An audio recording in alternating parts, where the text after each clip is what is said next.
అందరికీ నమస్కారం. నేను మీ సాయి కుమార్. మన విజయనగర ప్రజలకు విజ్ఞప్తి. 2024 25వ సంవత్సరంలో, ఆర్థిక సంవత్సరంలో 31/3/2025 అంటే మార్చ్ 31 అంతవరకు ఉన్న ఈ ఆస్తి పన్ను కానీ, ఇంటి పన్ను కానీ, ఖాళీ స్థలాల పన్ను కానీ మీరు కట్టకపోయింటే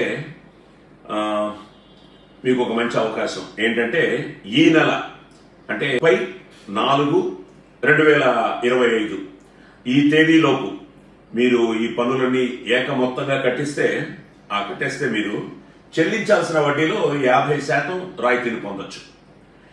అలాగే ఈ 2025-26వ సంవత్సరంలో చెల్లించాల్సిన పన్నులు కూడా ఇదే డేట్కి అంటే 30/4/2025 లోపు మీరు మొత్తం చెల్లించేస్తే 5% డిబేట్ పొందవచ్చు. కావున మన పన్ను చెల్లింపుదారులందరూ ఈ ప్రభుత్వం కల్పించిన ఈ సదవకాశాన్ని వినియోగించుకుని మన విజయనగర అభివృద్ధికి తోడ్పడవలసిందిగా నేను మనస్ఫూర్తిగా వేడుకుంటున్నాను. జై పైడిమాంబ, జై విజయనగరం.